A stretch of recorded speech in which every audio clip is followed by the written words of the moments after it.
Hello and welcome to Shuffle, episode 8. Please make sure to listen to the 5 songs that we will be discussing in this week's episode.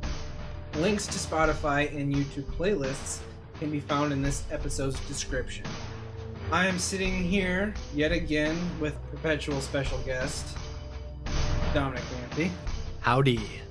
As I always say. How that D? How that D? How that D? Jesus Christ. That's me. It's a bit invasive. Yeah. It's alright, I guess. It has been 8 episodes without an ICP incident. Man. Which, I know. I'm having to get my ICP incidents on the side, man. I know. When you're not looking. Shuffle's holding out on you. Which, and speaking of ICP, we can transition into everyone's favorite segment, ICP News Corner. Yeah! Now, I know in the past this segment has been slightly facetious and maybe insulting to the Insane Clown Posse community. They got thick skin. They covered do. with Fago. This story is actually extremely beautiful and touching. And I'm not trying to be ironic. I'm being completely straight up serious with you. So. And it's about ICP? It is about ICP. Oh, man. Okay. So there is a, you know the, I guess, magazine or online present Vice? Yeah. They have a sub-news thing aggregate called Broadly. Oh. Broadly recently did a 16-minute documentary about a new wave of feminism moving throughout the Juggalo community. It's all about feminist juggalettes. I know. And are you making this up? I'm not. Holy I'm shit. planning on posting this video with this episode. Now, I will warn you, it's an extremely not safe for work video. There's nudity, drugs, and language. So I'm just forewarning you, and I will post it there. Don't watch it unless you're wanting to see that stuff.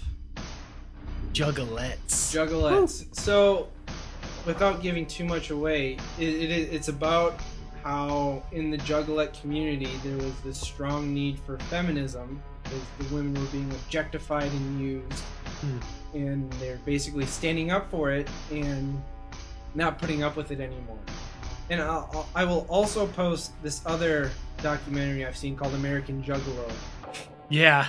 Which is kind of a internal look to the gathering of the Juggalos and who Juggalos are. I will say, for as much flack as they get, they are a very tight-knit family. They watch each other's back. They might be crazy-ass hicks, but they're each other's crazy-ass hicks. Yeah. They keep to themselves. They do their own thing, and I can respect that. Yeah. So in this video, basically, every year at the gathering of the Juggalos, there is a Miss Juggalette contest, like Miss America. Yeah. And in the previous years, Ron Jeremy, the porn star, was the curator of it. And it basically got to this point where anytime a female took the stage, if she did not get naked and do sexual things on stage, she would get booed off stage. It's a little bad. These Juggalette feminists, what they're saying is they're completely fine with nudity and sexual things, but only if it's the woman's choice. They want to get up there and do weird naked things, more power to them. Yeah. But they also want to go up there and sing or rap or do a dance, like whatever they want to do. Right. And it's, like I said, it's actually a very beautiful documentary. I teared up a bit watching it. Damn, I'll have to check that out. That does sound good. So, there's your first positive ICP news corner. Wow. We'll keep people posted on the Juggalettes. That's actually fascinating. I That agree. Is fascinating. It's like this evolution within the community. So now in music news. Hey, ICP's music news, bro. Sorry. Come on, bro. Other music news. In other music news. We'll see. ICP is so important that they get their own news corner. Fair. Everyone else gets Fair. lumped together. Yeah, fair. You got music, and then you got ICP. Yes, exactly. Sigur Rós helped produce a talking dog children's movie. 2 members of the band were financial investors and helped make critical decisions on this movie. They literally did it to make money. Yeah. They were straight up about it. One of the members was quoted saying, "You can try to see the movie, but it's a horrible movie. I doubt you'll manage to finish it. I didn't even finish it." But it's interesting, and I'll post this article where they interviewed him. They started talking about how, like, it really made us start to get in the shoes of music executives that, like, step in, that always bum us musicians out. Because we were in their shoes trying to make money off of something. We were throwing out these horrible ideas because they were probably, like, more fiscally responsible. Yeah. And he's like, I'm not saying I'm gonna become a music head, like, big wig now, but at least I can, like, respect that they're not like these evil people trying to ruin the music industry. They're just trying to turn a profit. Yeah. But, yeah. So wow, that's fascinating. Allegedly, as long as this movie is or reaches a certain financial level, there's already like 2 more in the mix that are. So you can look for. I don't even know what the name of the movie is. We gotta post a link for this. I will. I will post a link with the interview with the 2 members of the band. If you're interested, let this talk. I need to see the movie. It's like 2 talking dogs save Christmas. It's something like that. Like Santa, something happens to Santa, and the only way that the presents can all be delivered is if these 2 dogs do it. Jesus and Christ. I think that's the plot of the movie. That's beautiful. So have you been following this? I'm gonna mess up his last name. Martin Shkreli at all? I saw the news today. Okay, so I saw the news. This guy has been blowing up in the news feed. Let's go back to the beginning. He came into our collective consciousness when he acquired the rights to an affordable AIDS medication, which was $13 a pill, and jacked it up to about $700 a pill to turn a better profit for his company.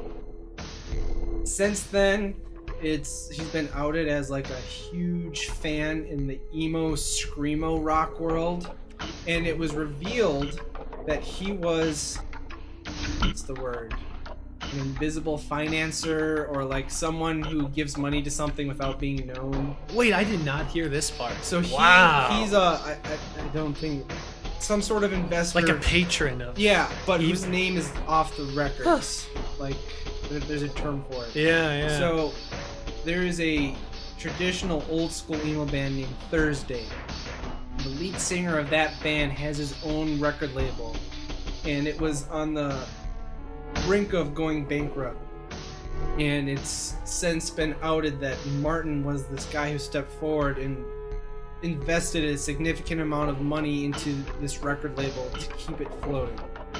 Ever since it was outed that he was that investor and that he's also doing these horrible things with drugs, Jeff, the lead singer of Thursday, has severed ties with him. Okay.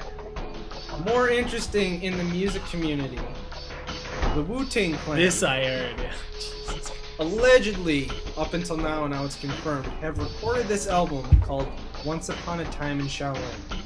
There was only 1 copy of it, and no one had ever heard it, and it was this inaccessible thing that no one had ever heard.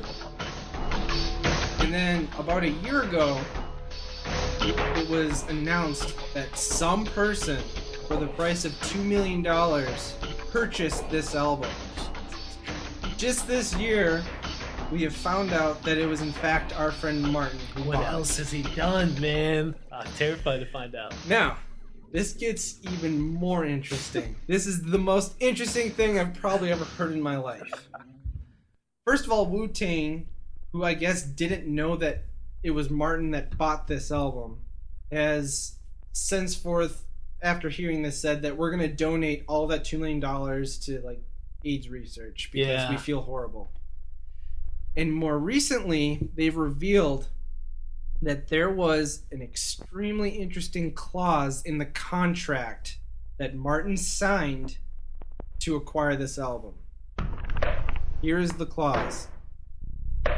The buying party also agrees that at any time the stipulated 88-year period, the seller may legally plan and attempt to execute one heist or caper to steal back Once Upon a Time in Shaolin, which, if successful, would return all ownership rights to the seller.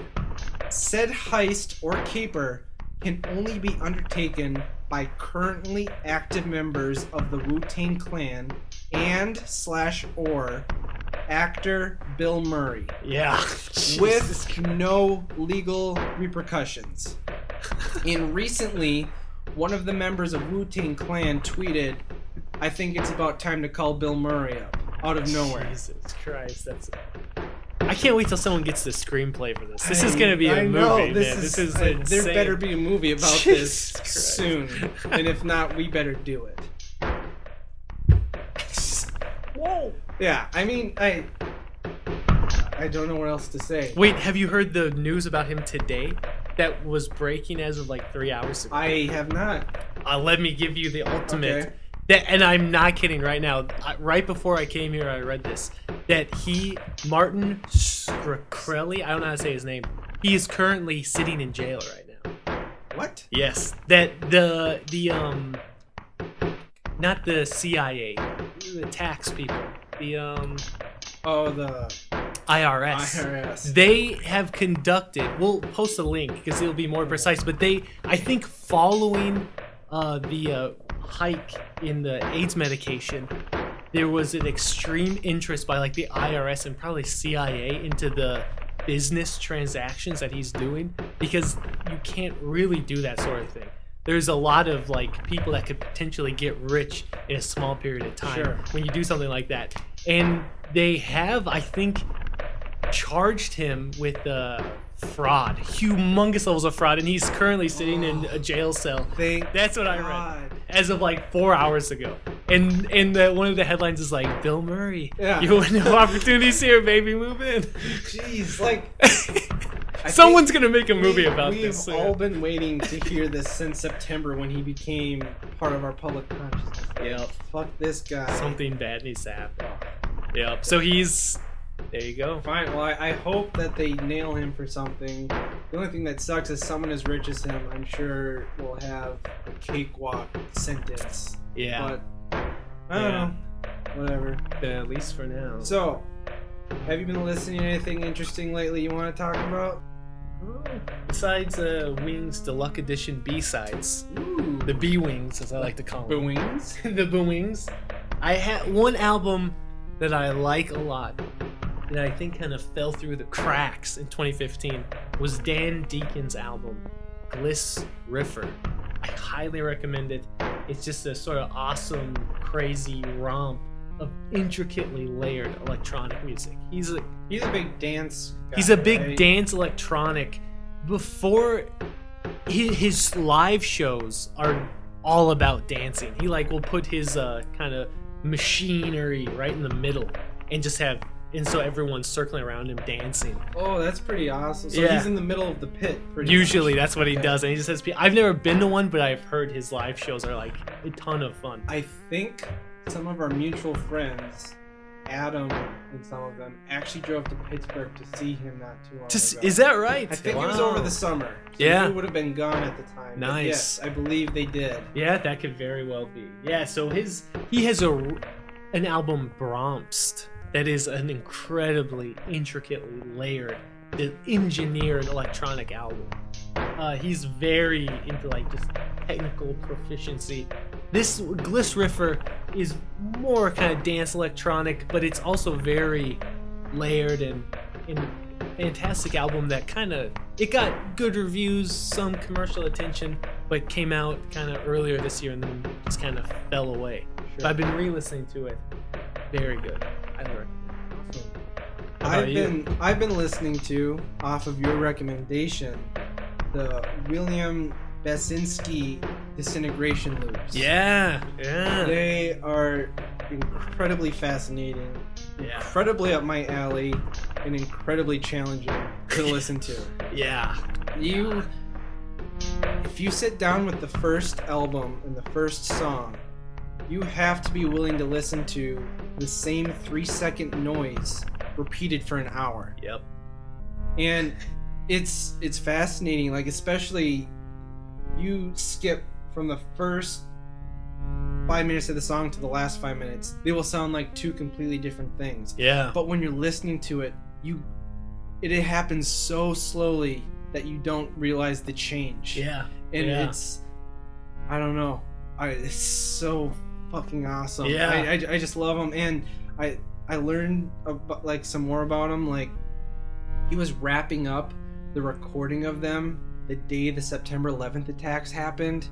Yeah. And if you go online, there's these beautiful videos he shot, or him and his friends went on to, and he lived in New York City. Yeah. He went up on his roof and just filmed the smoke and debris for hours. Yeah. And there's videos where they pair the music along with the video footage, and the album covers for all 4 of the albums are actually stills from that video that he shot. Yeah. And it's kind of serendipitous how well the two go together. Yeah. This idea of disintegration and destruction slowly over time. Yeah. And it's powerful stuff. Yeah, with that visual. I mean, they're definitely not for everybody, but they're at least worth checking out. Yeah. No, I'm glad you. And more on the accessible side of things, I recently heard the song Pretty Pimpin' by Kurt Vile. Yeah. And I just love it. Yeah, it's a beautiful song. Kurt Vile has always been someone that's kind of been on, like, the fringes of my music knowledge. I've heard his name thrown around a bunch, and I think I've always kind of written him off as always just some acoustic guitar singer, songwriter, fuckhead. Which is poor on me. I'm my bad. But 99% of the time, that's a fair. Yes. Especially some of the people who I know that are super into him. No offense to their music tastes, but that's not like my cup of tea all the time. Yeah. But this song, Pretty Pimpin', came on the radio, and it was incredible. Yeah. The lyrics are extremely introspective and clever and witty. Yeah. The music kind of has like a early Modest Mouse, Cloud Cult feel to it almost. Yeah. Instrumentation slowly builds, like it's more than just a guitar. There's strings, there's electronics mixed in there, and the backing vocals keep layering as the song goes on, and it's this kind of idea of like loss of identity and not recognizing yourself in the mirror, and it's great. Yeah, it's just so great. Yeah. You have anything to say? I know you like it too. Yeah, no, the whole album is really good. That song in particular is like a song I'll just listen to on repeat for like an hour. Yeah. It's just kind of like driving, kind of. That fantastic song. Kurt Vile, highly recommend his stuff. Seems like a very genuine guy. I hate to be one of those people, but he's one of the musicians that you like see him live, like online, and he just seems like extremely genuine. Yeah, I dig that. He's cool as hell. And I guess even if he's not genuine, someone who puts forth the effort to come across as genuine, I still can dig that. It almost makes you honorary. Genuine guy. Yes. Like Manifest Destiny. Yeah. You will it, man. Yeah. Okay, and with that, I guess we can move on to our first track of this playlist. Generation 666 by Nekromantix. That fucking name. Jesus. Off the 2002 album Return of the Loving Dead. Nekromantix are a psychobilly band from Copenhagen, Denmark. Psychobilly, for those of you who don't know, is a mixture of rockabilly and punk rock music, usually utilizing horror and occult themes. And for those of you who don't know what rockabilly is, it's a mixture of rock and country. Pretty like think Elvis. Elvis was the quintessential rockabilly music. So this has more of like a punkier, upbeat, fast vibe to it. And for some reason, I don't know why this stuck, but most of the psychobilly bands sing about horror and monsters and occult stuff. Okay, you don't know why? Because that was my first question. Why? My only idea why is the bands that kind of paved the way to solidify this genre, make it recognizable. Such as Nekromantix is one of the first ones. Psychobilly got huge in Europe, like way huge in Europe before it ever came here. And by that time, all of the big bands were singing about monsters and horror stuff, and I think it just kind of like became hand in hand. Yeah. Oh, if you're gonna do and you know, some bands don't do it. Like a really big American psychobilly band, the Reverend Horde and Heat. Right, they don't. They're not like these weird horror guys. They kind of just sing about whatever they want to sing about. Yeah. But the majority of these bands are horror for some reason. This band, Nekromantix, they're known for their iconic coffin bass, which the lead singer, Kim Necroman, constructed himself. Is that his real name? Necroman is not his real last name, but Kim is his real first name. I'll post a picture of the coffin bass. It's pretty cool. It's it's badass. It's a stand-up double bass in the shape of a coffin.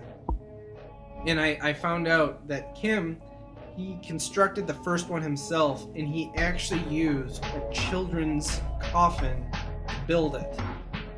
So he actually bought like a coffin intended for a child and built a stand-up bass out of it. He has since constructed new ones because obviously a coffin probably doesn't have the best acoustics to it. Yeah. I don't know if I wrote this note down. He has gone out of his way to hide what his real name is. Like everywhere I looked, it's Kim Necroman. I think I went on the linear notes for one of the albums and something was accredited to Kim, some Dutch last name, and that's his true last name, but he's really tried to hide it. What's he hiding from? He's the only constant member of this band as well as the singer. It's kind of like Real Big Fish, where there's been a revolving door of other members in the band. So actually, I was wrong. They got huge during the second wave of the psychobilly movement, and then they gained most of their success when the third wave popped up in the 90s after they had come to America. So, similar to the title of this album, Return of the Loving Dead, most of their album names and song titles are based off of horror puns, such as Alice in Psycholand, Jack the Stripper, Horror Scope, Love at First Bite, Dead Girls Don't Cry, Life is a Grave and I Dig It, Bats in My Pants, Demon Speed, What Happens in Hell Stays in Hell, and I Kissed a Ghoul and I Liked It. This song in particular, Generation 666, appears to be about a man who sells his soul to the devil for the love of a woman, which he refers to as his necromancing psycho bitch. You have got to be the first person on the face of the earth who has tried to analyze these lyrics. So yeah, what do you think of Generation 666? Is there a button to just erase and mute the lyrics? I fucking hate the lyrics. They're so cringeworthy. They just seem like they're catered to like young, pre or early pubescent kids that need something naughty to listen to. Woo! Okay, I think the music is pretty decent, and in particular I really like around like the 2-10-minute mark, there's that kind of rockabilly guitar that's beautiful. I love that shit. That's very cool. But the music and the imagery, the lyrics and the imagery, it does a disservice to the music. I agree. And I did read, I can't remember which website it was, someone was reviewing this album, I think it was All Sound. They said the problem that Nekromantix runs into is a lot of these other horror-themed psychobilly bands are extremely campy. Yeah. In their delivery of the lyrics as well as the song titles. The problem that Nekromantix has is they've gone down the campy route for their lyrical themes and titles, but they deliver it in such a serious way where it's like it just comes across as pretentious, like these guys who are singing about horror things taking themselves extremely seriously. Yeah, see, I was wondering, that was my second question. Exactly, was how self-conscious, how serious are these lyrics supposed to be delivered? Because they seem like they're way too serious. And I will say, so if this is a song about a guy who's selling his soul to the devil for some psycho bitch, why is the song called Generation 666? It has nothing to do with the rest of the song. It doesn't. All he says is like, oh, I sold my soul. Hell, I've always been part of Generation 666. Like, you're just trying to like throw out clickbait words, I think. It's like, campy even within the campy sphere. Metacamp. It's a metacamp. Yes. Maybe that's what they're pulling up. And it's weird because it's like, it's trying to sound evil, but dancey and rockabilly at the same time. And it comes across very juvenile. Extremely. Like, oh, God. I will say, this is the kind of music that I think I would love to see live. Same. Yeah, but same. I never want to sit down and listen to it with like headphones on. Yeah. I could never do that. I dig the guitar shit. Yeah. In like psychobilly in general. It's cool, but I don't listen to it often, and this has made me like a moratorium on it for like 6 months to get over this. It sounds like we'll have to put your feelings for it into a child-sized coffin. And then killed off. Give me a child-sized coffin for my feelings. Jesus Christ! Don't get to say that very often. Get me a child-sized coffin. Hopefully you never have to say that. Jesus Christ. Okay, I gotta say, even the backup vocals. The guy's like, it's like shrugging. I've never heard backup vocals so less committed. Well, and then the song kicks off and ends with like these whispers of like, kill. Like, you know, Halloween, like he's like whispering occult things. Monsters, kill, spooky members. And it's just like, you either need to take it down a notch on the lyrics if you're going to come across that serious, or you need to go like wacky and weird with your vocals, and it's like, okay, I get it, you got a vibe and a shtick, but it's like you're trying to do two things at the same time that can't go together. This is Spinal Tap, man. This is seriously fucking Spinal Minus Tap. the irony. Yeah, exactly. Or at least they don't recognize the irony. Yeah, none recognize. But especially the visuals of them too, with the the coffin bass. And they all have those rockabilly haircuts. But psychobilly, the genre itself, I can dig it. Yeah, like Nekromantix, I think they're good to an extent, and I think it gets old. I would highly recommend going with like Reverend Horton Heat, because they're just you'll be snapping your fingers and tapping your foot so hard. Just what you said, I agree completely. To see him live, that's the kind of shit would be fun to see live. Exactly. Yeah. All right, I guess with that we can 666 after 666. We'll move on to the least 666 song I've ever heard in my entire life. Moonshadow by Cat Stevens. Yes. Off his 1971 album, Teaser and the Fire Cat. Now, I learned a hell of a lot about Cat Stevens. There's a lot. I did not even begin to realize the iceberg that this man is. Yeah. So, Cat Stevens, British singer-songwriter from London, England. Deals in folk, pop, rock, and Islamic music. Yes, that's right. In 1977, he converted to Islam, renaming himself Yusuf Islam. He auctioned off all of his guitars and left his music career to devote himself to educational and philanthropic causes in the Muslim community. He got into that religion hard. Real hard. Jesus. In the 1990s, he gradually began to return to the music world, and by 2006, he was fully recording and releasing music again, but this time under the name Yusuf instead of Cat Stevens.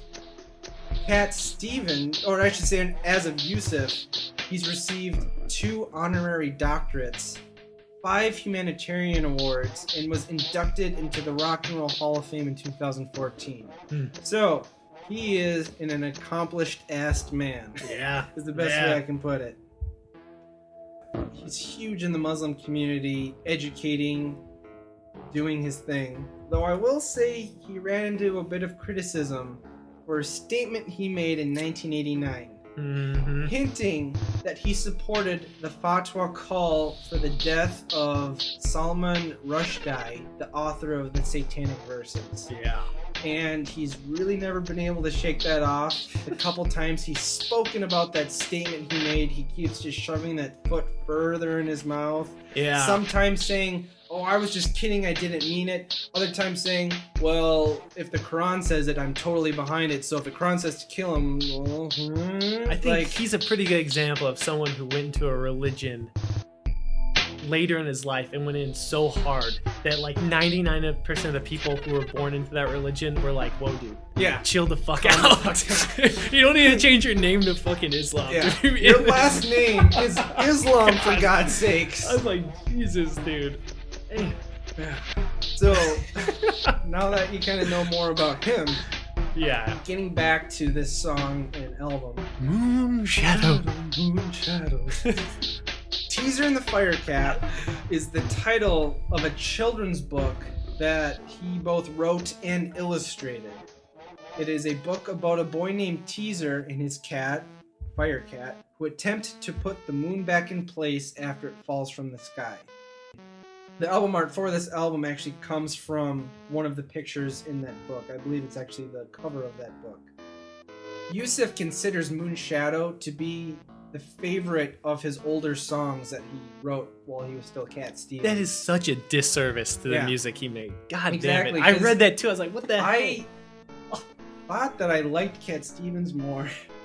But then I heard this song. I guess I'm foreshadowing my thoughts on this song. This is the Cat Stevens song I skip because it reminds me of like my grandma. Yeah, like, so okay, so he considers this to be his favorite song because he believes its positive message can help. That dude drank some Kool-Aid hard, man. So, the inspiration for this song, and I quote him. Let me guess, a Moonshadow? Yeah. I was on holiday in Spain. I was a kid from the West End of London, bright lights, etc. I never got to see the moon on its own in the dark. There were always street lamps. So there I was at the edge of the water on a beautiful night with the moon glowing, and suddenly I looked down and saw my shadow. I thought it was so cool. I'd never seen it before. That's it. In May of 2012, Moonshadow, a musical by Yusuf, featuring music from throughout his career, opened at the Princess Theatre in Melbourne, Australia. The show received mixed reviews and closed 4 weeks early. Because he based a whole play off of this fucking song. The song, it's basically about trying to find hope and positivity in all situations and perspectives on it. This song makes me feel like a pretentious, cynical asshole because of how much I hate this song. Yeah. Are you familiar with the children's singer Rafi? Like the banana phone song? Yes, yep. This sounds like that. It sounds like a song for 3-year-olds in preschool. Yeah, it's a song I would maybe like sing to a young child to comfort them. That's it. Yeah. I got Cat Stevens is so radically a product of his time. And this song is, to me, it just represents a possible and basically lost musical trajectory that could have been of the super sincere folk singer who just is so like technical, neat, jangly, happy, and somehow is like a mega star. And that just maybe could have happened, but it just didn't happen. But in that brief period in like the early 70s, and this song somehow became a huge hit. But, I fucking hate this song. Listening to this song makes me like I have to go listen to like death metal or something afterwards. Like I have to feel hatred and violence for like 2 minutes to counteract how sweet this song is. I'm being followed by a moon shadow. Moonshadow, and Moonshadow. And he rhymes mouth with south. If I lost my mouth, north and south, like just, why? Why? And then there's this weird part where like there's like this bridge and he asks about someone spending the night, which is weird. Like it goes from like this like be positive all the time to are you gonna sleep over tonight? Back to Moonshadow. Like, God, it's I gotta say the song should have been given to some like shitty teeny bopper musician 3 like standard deviations of talent below Cat Stevens, and they could have had the hit because he sounds like he's like being his talent is being repressed every moment of this song. It's like keeping him down because he has an unbelievably powerful voice, and you just get the tiniest glimpse of it in like the final 30 seconds where he goes to the refrain a little bit hard, and for a second you hear like the power in his voice, and then he just does a falsetto. It's like Moonshadow, and it's like this song is a disservice to Cat Stevens, man. Someone in the Rock and Roll Hall of Fame should not have made this song. Agreed. This is a teeny bopper, shitty ass piece of shit. And I love Father and Son by Cat Stevens. Listen to that song. He's got a beautiful voice, man. This song is... I should just take our review of this song out and just play that song instead, because it'll just be better. It will be way better. Yeah, this song. Right. I have nothing else to say about it. Do you? Moonshadow. Okay. End scene. Alright, let's move on to Love You All by Cloud Cult. Off the 2008 album, Feel Good Ghosts, parentheses, Tea Partying Through Tornadoes. Cloud Cult is an experimental indie rock band from somewhere between Minneapolis and Duluth, Minnesota. Forewarning, Jarid bias alert. Cloud Cult is ranked number 2 on my most played artist of all time, according to Last.fm. I have over 2,200 plays from them. I've seen them somewhere between 10 and 15 times live. I've seen them once. I've interviewed them for my college newspaper, which I recorded a video of, and I will be posting in the notes for this. Nice. And my girlfriend and I each own a painting from one of the band members. Cloud Cult is known for having 2 painters on stage during their live performances. During the duration of the show, the painters will start and finish a painting from scratch, and then after the show, the paintings will be auctioned off. Whoever pays the most gets to take it home. That's how Manny and I got our paintings. They're probably the most environmentally conscious band of all time. They have formed their own record label called Earthology Records. The entire building it's in is built from recycled and reclaimed materials, and it's powered by geothermal energy. And I will say, they have turned down multiple contracts from larger labels that they did not sign with due to their un-environmentally friendly practices. Wow, that's legit. All of their merchandise is made from recycled or environmentally friendly products, and there's a pretty interesting little documentary about this. I'll have to find it. They played a huge role in making soy-based inks cost-effective. Like, it's pretty much the standard used these days, but before that, no one used it, and they worked with ink companies basically by getting companies to produce their t-shirts and albums and having to print with soy ink. Made it frequently enough used that it's now pretty much the standard in the ink industry. I did not know that. Wow. Yes. Pretty much all of the profit the band makes, they donate to environmental charities. They love the earth, what can I say? Damn. And the name Cloud Cult too, right? That comes from... Cult of the Earth, pretty much. Yeah. In 2002, Craig and Connie Minowa, the lead singer and one of the painters in the band, respectively. And I should say Craig, he's like the lead singer, songwriter, mastermind. He's kind of the Trent Reznor or the dude from Tame Impala. He is the band, and then there's musicians to help him play it live. So, and one of the painters in the band, Connie, they're married. So in 2002, their 2-year-old son, KoYan, died unexpectedly in his sleep. And to this day, no one really knows why. There's no cause. He just never woke up. Wow. And it drove Craig into this manic depression. and the only way he could cope was by writing songs. He wrote hundreds upon hundreds of songs. He stated in interviews that there are thousands of songs that are just have never been released. Wow. That was his way of coping, and those songs make up the majority of the discography of Cloud Cult. So it's extremely manic, happy, depressed, just the entire scope of every emotion you could feel in these albums.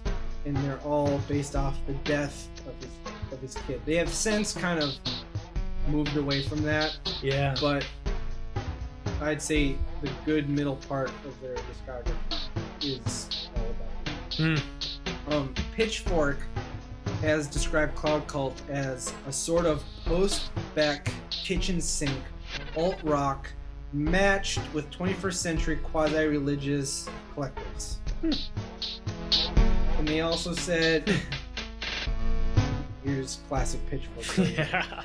Nearly everything about the group is so admirable, their studio runs on geothermal power, or adorable, live painters on stage, that you could feel comfortable nominating them for public office or writing about them only in lolcat speak. Jesus. So there's kind of your background on Cloud Cult. And before I say too much with my biases, what did you think of Love You All? So Cloud Cult, I'm not as familiar with as you. I've seen them live before, and a lot of my friends like them, and I like them too. From what I've heard, 10,000. Yep, 10K. 10K festival in Minnesota. Yep, exactly. And this song to me is not so much a standalone song. I wouldn't quite say, or this song is just sort of here is one particular emotion on the palette, and if you want to hear this emotion, listen to this song. And it's in this case, I don't think there's much more to it than that. I appreciate the ambient feel, low pitched bells, strings, added vocals, xylophones. I have a problem with xylophones. It's actually a glockenspiel. It's a glockenspiel. I have a problem with glockenspiels. Okay. Things that sound like xylophones. Just a personal bias. I have no idea why.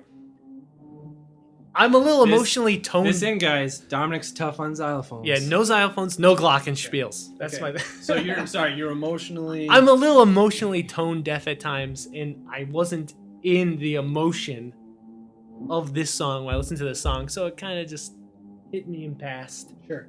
If that makes sense. No, I completely understand. Like, unless you're in like a sappy, sentimental mood, this song might be a bit much. In the lyrics,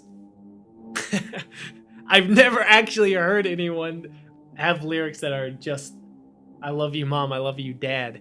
And that's probably because there's got to be an infinite number of other ways you could say that in a song. And they just say it literally, but what can you do? I don't think the lyrics were supposed to be central. No, I agree. It's like, have you ever listened to Tenacious D? Yeah.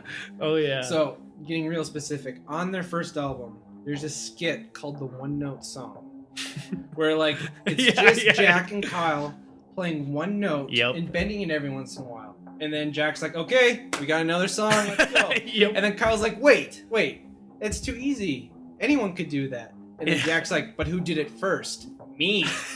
And then Kyle's like, "Oh, I guess you're right." Yep. And like you said, no one would ever just literally say, "I love my mother, I love my father. When it's my time to go, I need you to know I love you all." But they did it. They fucking no one else did it.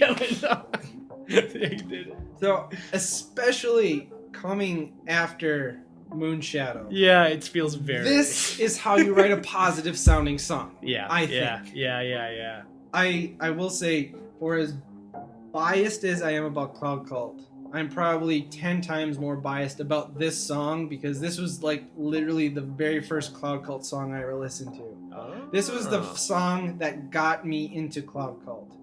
Now, I can take a step back and realize the lovey-dovey simplistic nature of it kind of leaves you feeling kind of empty, like it's a one-note song, kind of like the one-note song from Tenacious D. It's one sentiment. I think the way they go about it, though, adds a lot more to it.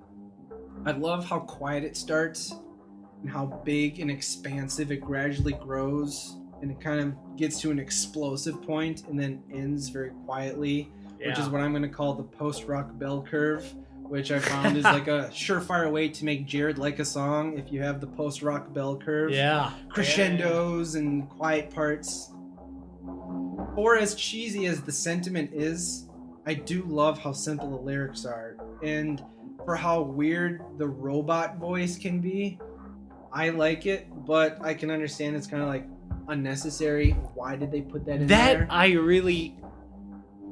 love anything that is within the realm of ambient music. I'm gonna generally like, and I generally like this song, but that vocal effect, I am so radically ambivalent about it. At first I was like, that's kind of cool, but then I was like, given the lyrics, I don't quite get it, because it sounds too like alien. Yeah.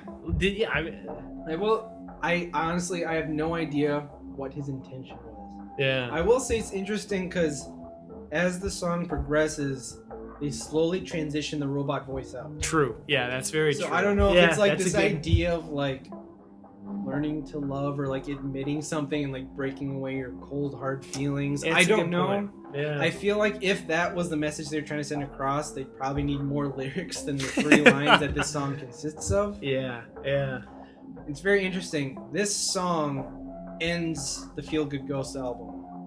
It's the last song, and I think I could see fits that. as the Yeah, last exactly. Song. What's weird though is for a good portion of their touring lineup, this was their opener. They would start concerts with this song. Really? But they would then use it to transition to another song, which kind of goes with that idea that you were saying where this doesn't feel like a standalone song. Yeah. It either needs to start something or cap something. Yeah. off. Yeah. Exactly. Yeah. I don't know. Cloud Cult, it's weird. They feel kind of like my band. Like I have some sort of ownership over them.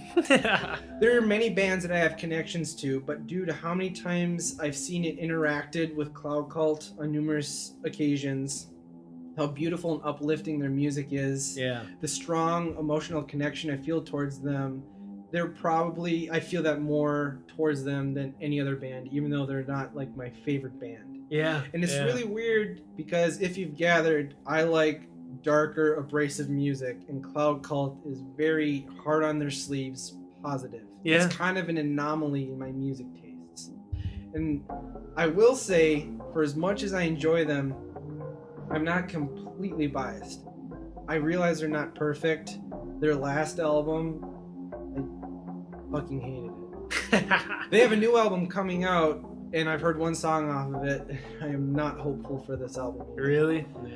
I hate to say it, but their music was better when he was tortured over the death of his son. I hate to be that guy. I don't want to push artists towards dark places. Jared, this is the darkest thread of child coffins. I know. Possible for a fucking podcast. How both those things showed up in this? That is weird. There's like some weird pitchfork god that's controlling what pops up on this. Yeah, but no, I hear you though. Yeah, I don't know, when he was psychotic with depression, the music was better. I hate to say it, but I'm gonna say it. Yeah. An emotional kind of album was on the very end fringes of him kind of getting over that. Yeah, I gotta say, there's something. And maybe this isn't quite right, but it seems like the early to mid 2000s, there was like a musical like trajectory that kind of seemed to have fizzled out of like and this is where I kind of see it a little bit with Cat Stevens, very sincere indie pop. Sure. Like Explosions in the Sky, Polyphonic Spree, and that was in Cloud Cult too, like very sincere, positive music. And for whatever reason, it seemed like I think Saint Vincent is the best example. She came out of Polyphonic Spree, and now she's doing very ironic. I didn't know that. She was one of the little cult members. 40 members of that band. Yep, and now she does like very ironic techno, and to me that. For some reason, that's kind of that trajectory of super sincere indie music. Maybe it's still out there. No, that's very interesting. That's a very good point. Yeah, because Polyphonic Spree, blatant positivity splattered everywhere. Yeah. And St. Vincent, like the Birth in Reverse song. I know it's very like cynical and kind of snarky. Yes. Oh yeah. And for whatever reason, it seems like that was the shift. That happened. I guess maybe it's not that Cloud Cult music's changing. Maybe it's just that like I listened to it at a right time in my life where it spoke to me, and now that they're still trying to do the positivity shtick, it's just kind of leaving me going like, I don't know. Yeah. All right. Well, I guess with that, let's move on to something more negative. Lies by KoRn. Sorry, unless you had anything else to say about. No. Okay. So Lies by KoRn off the eponymous 1994 album KoRn. I didn't know that word eponymous existed before, but that is when an album is named after the band. Eponymous album KoRn. Their first official LP. KoRn are a nu metal band, and that's NU with an umlaut over it, dash metal. Nu metal band from Bakersfield, California, which, interesting, they were given the key for that city by the mayor. It's a real coveted key, man. Yes, Bakersfield. Good luck, bro. King of meth heads. Alright, nu metal is a subgenre of alternative metal that combines elements of heavy metal music with elements of other genres such as hip-hop, alt-rock, funk, and grunge. I will say most predominantly it's usually heavy metal and hip-hop, which KoRn is infamous for. KoRn, say what you will about them, but they were, and what you will about nu metal, but KoRn is why nu metal is. They defined the sound of nu metal and brought it to mainstream success. They were huge for a little while. They were giant. Like, and anytime there is a nu metal band that you listen to, they were inspired by KoRn. Yeah. I can guarantee you that. Oh yeah. In particular, this album helped give birth to nu metal. It's a very important album, even if you don't like it. Yeah. It created this sound, the very distinct sound of like the loosely stringed drop down slap bass guitar. Yeah. The 7-string normal guitars, rather than like playing like chords, just trying to sound like DJ scratches. Yep, like heavily syncopated. Yeah. On this song, most of the verses, the guitars are just going like. Yep. Like that's it, and then the bass just sounds like clicks. It's like click, click. Yeah. That's nu metal. Yeah. 8th/9th grade Jarid, this is his favorite band of all time. If I had a time machine, I'd bring him here to sit you and talk about this song because he'd probably have a lot more to say. I've seen KoRn live 3 times. Shit. Wow. Twice, most interestingly. I should also say I've seen KoRn 3 times. My father has seen KoRn twice. He's gone with me. I got into KoRn at such an age where I couldn't go to a KoRn show by myself. It would be so funny if it was the opposite. You've seen it twice. My dad's seen it 3 times. And my dad is such a good guy. That is nice. He brought a pair of earplugs and literally just sat there and closed his eyes for the whole show. Holy shit.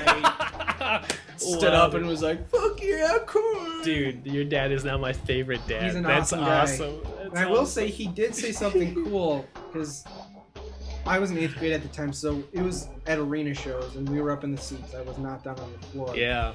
And he said to my mom, "Say what you will about that kind of music, but there's something about seeing 30,000 people jumping and screaming in unison." He's like, "It's a powerful thing to see." Yeah, I bet. KoRn, actually specifically about this album. In 2014, Rolling Stones described this album as the most important metal record of the last 20 years due to its highly influential nature. Speaking of nu metal bands that KoRn has inspired, Edema, Limp Bizkit, Linkin Park, Evanescence, POD, Cold, Machine Head, Stain, Seether, Flyleaf, Kitty, Taproot, OTEP, Hoobastank, Deftones, Lacuna Coil, Videodrone, Theory of a Dead Man, 1000-Foot Crutch, Breaking Benjamin, Papa Roach, Seven Dust, Saliva, Drowning Pool, Trust Company, Shinedown, 3 Days Grace, Trapped, Hollywood Undead. I could keep going. I could seriously keep going, but that should probably put it into perspective for you. Yeah. There's a very interesting article that Rolling Stones released along with this statement, which is an oral history of this album, where they literally interviewed all 5 members of the band talking about what was going on during the recording of this. It was very interesting for me to read because of my ties to KoRn. I don't know if anyone else would care, but I will post it if you guys are interested. Yeah. From reading the interview, I pretty much gathered that this album was fueled by alcohol, meth, and wheatgrass. They had the guy that helped produce the album was this nature healthy food freak. So during the day he'd be giving them like shots of wheatgrass, and at night they'd do meth and get drunk and record this album. That's a mixture. As well as defining the sound of this genre, they also helped define the lyrical content with this album, such as metal, especially coming from the 80s, was this macho kind of I'm gonna kill you and fuck this woman. This album's about child sexual abuse and being called a fag and getting beat up in high school and being depressed. It's very anti-machismo. Yeah. And yeah, so what did you think of Lies?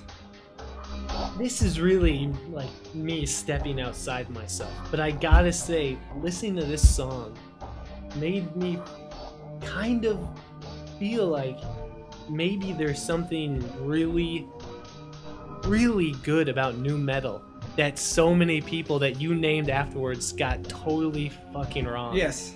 My God, because this is actually like a pretty good song. I gotta be honest, I listened to this and I was like, I haven't heard music like this in a long time. And I appreciate the eclectic sounds in there. And all those fucking names. Hoobastank. Yeah. That's why nu metal died. Yeah. Because the people after them got it wrong. It's not KoRn's fault. No, or yeah. It's not early KoRn. I'm not too happy with what they've been doing for the past couple of years, but yes. But this, I honestly, there's something about it, I'll admit, that seems a little silly. Like maybe the hard or heaviness only seems legit if that tone is never broken. Meaning like they're too eclectic in the sound to fully seem heavy. Sure. And maybe they try to come across as more heavy. And from, well, how can I say it? By perspective of the like black metal heavy people, this didn't seem heavy. Yeah. But they still kind of seemed like they were trying to be heavy. Maybe that was something they could have changed, but I love that syncopated kind of, sound, like jarring, and the kind of sticky drums. I just like tick, tick, tick, tick, tick, tick, tick. In the screen, in the other genres, I don't know. I found myself shocked that I kind of was nostalgic for what early nu metal could have been. This, I got the exact same thing. Yeah. I haven't listened to KoRn in a long time, and listening to this, it made me want to go on like a KoRn binge. Like it really brought me back. I especially love the refrain in this song. Yeah. Like, so the guy who's screaming the lyrics is actually not Jonathan Davis, the lead singer. It's the lead guitarist. Head is his name. Brian Welsh. The guy was like, "Do you ever stand outside your fear? Think about your life." And the whole time, Jonathan's going. He's like this. Yes. And like just nuts, the growl interlaced with like in Head's lyrics, they're kind of like quieter in the background, which I like. And then I love how at the end they're both screaming together, and it just gets like insane. Yeah, it really. I was shocked at how fresh it sounded. Yeah. I was like, when have I heard anything like this in like the last like 10 years? Really, and the instrumentation is refreshingly clear too, which is clear. Yeah. And I also love how dirty and dismal that bass makes. Yeah. Like everything feels grimy and covered in dirt in the song, which is a good thing. Yeah. And I love how at the end, after they're screaming, the song ends with like him taking a breath in, like they left it in like because he just got done screaming his lungs out and he like had to breathe in, and I love how they left that in the recording. Yeah. I honestly, dude, like just not even KoRn understood what nu metal. No, yeah, they didn't, because like if you talk to them, like of course they're like they don't consider themselves nu metal or whatever. Yeah, but it's hard because they're like, we weren't trying to create a genre, we were just making music. Yeah, and it just so happened that it was so good that hundreds of bands copied them. Yeah. From what I gathered, the song appears to be about someone ending a toxic relationship with someone who they considered a liar. It's pretty straightforward lyrically, but the emotional delivery of the vocals make up for anything lacking in how interesting the song is actually. Yeah, and I love the screaming in the back, like you said. Yeah. That was, I dug it. I was shocked. I was so shocked that I actually liked it. I'll have to make you a KoRn mix. I know. I love me some KoRn, y'all. Anything else? No, except, just kind of a personal shock. This wins the award so far of me being absolutely Most shocked surprised. at myself. Sure. Yeah. All right. Finally, we'll move on to Pain, which, at the end of my last episode, I wrongfully said was by The Pillows. And I'll explain why that was. This is actually composed by a man named Shinkichi Mitsumune. This is off the, whether you're in Japan or USA, the 2000 album or the 2004 album, FLC Original Soundtrack Volume 1, Addict, which is the soundtrack for the anime Fooly Cooly. So, Shinkichi, I think it's Shinkichi, is a anime composer from Fukuoka, Japan. Other than Yu-Gi-Oh!, the Fooly Cooly OVA is probably the most successful anime that he's ever composed for. And I also learned that OVA stands for Original Video Animation, which is an anime series that was created specifically to be released to home video without the intention of a broadcast. Fooly Cooly was actually just a little 6-part show, and that was it. It wasn't like a long standing anime. I don't know why I'm telling you this. I know you're the biggest anime fan of all time. I'm an anime nut, as I like to say. Anime nut.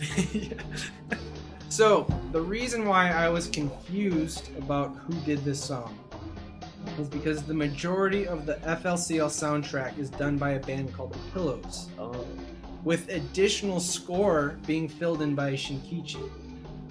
So, The Pillows are this awesome alt-rock band from Japan, and they did pretty much all of the songs for it. Shinkichi helped collaborate with them on a few tracks, and then there's a couple tracks like this that he composed purely by himself.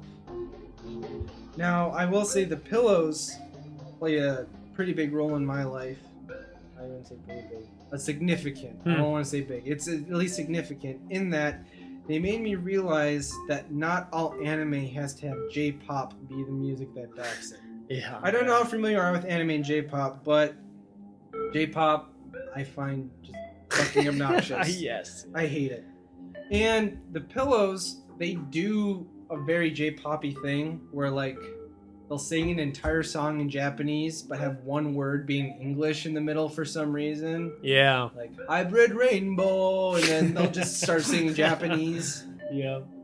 But they do it in such an awesome alt-rocky way that it really got me to like, it got me into anime. Nice. And nice. I have this theory that as long as an anime has a good soundtrack, it's a good anime. So like I have this holy trilogy of Jared's animes with good music. Trigun, Fooly Cooly, Cowboy Bebop.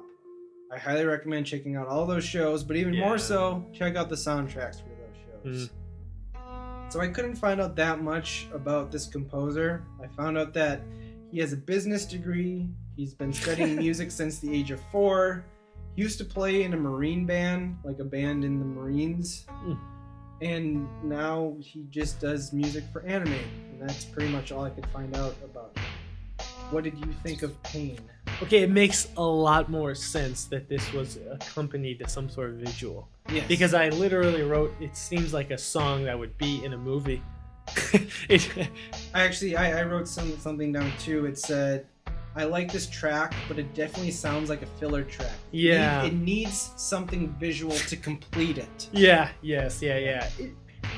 And out of curiosity, when did the anime come out that this accompanied? 90s? Well, I was gonna say early 2000s. Early 2000s, okay. If the soundtrack came out in 2000, I'm assuming it had to have been...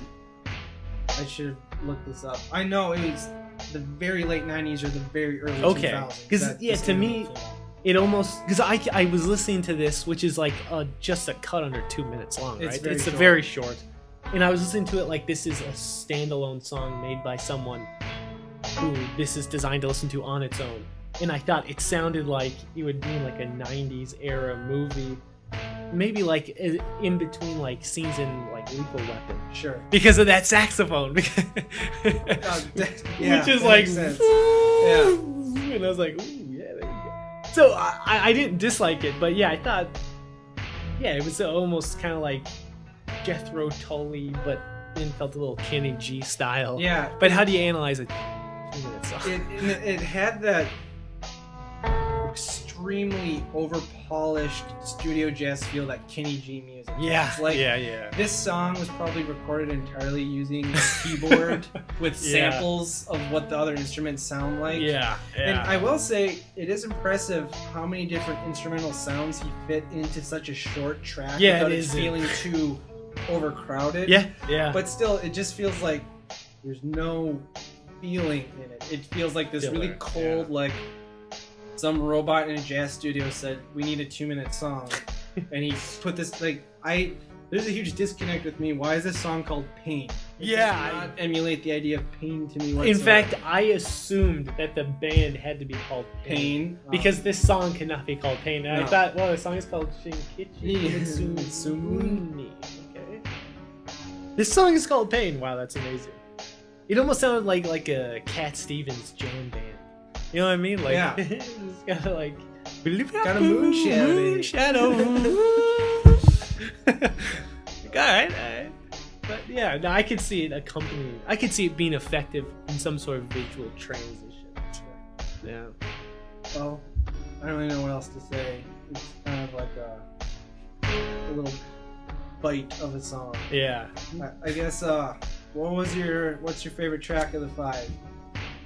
Believe it or not, I gotta say KoRn. I do genuinely have to say KoRn, which is crazy, but I dug it.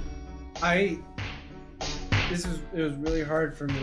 It was definitely a toss-up between KoRn and Cloud Cult, which is difficult because those are two bands where you would never think there would be a... Yeah, and also my fandom of them is so deep-rooted in nostalgia. Yeah. So, I would definitely say, specifically, Love You All actually played an important role in my life, whereas the song Lies did not. KoRn did as a whole, but that song does not stick out for me. Yeah. So, like, it's hard. Me being the Jared I am right now, KoRn was definitely vibing with me a lot better. Yeah. So if I had to say, like, of these 5, me being right now, which is my favorite of the 5, I'd have to go with Lies. But if I had to look back and say which of these 5 songs is, like, actually affected my life, I'd have to say Love You All. So that's the best I can do. I can't leave you with anything other than that. That's fair. That's fair. All right. You know what? Maybe I gotta change mine to Moonshadow. Moonshadow. What not? Generation 666. Yeah. Moonshadow 666. Maybe if Nekromantix and Cat Stevens teamed up, they could put out something better than the 2 efforts that they put forward today. Jesus. That's an amazing... No, I'll go with KoRn. Do a mashup between Moonshadow and Generation 666. Everyone's been looking for that. Yeah. Alright, I guess next is to pick up the next 5 tracks. Okay, well here we go. Speaking of which, first song is In This Twilight by 9 Inch Nails. But I will say, it is not the original version of the song. It is off the Year Zero remixed album, so it is a remix of In This Twilight. So still, not an actual official 9 Inch Nails song. Next is Returning Empty-Handed by Underoath. Next is 54 Cymru Beats by Aphex Twin, Cymru. next is Fell in Love with a Girl by the White Stripes. And the final song, I'm So Ronry, off the Team America World Police soundtrack. Excellent. All right, well, you can look forward to that. And other than that, I hope you have a good week and have a good holiday, whatever you celebrate. Bye.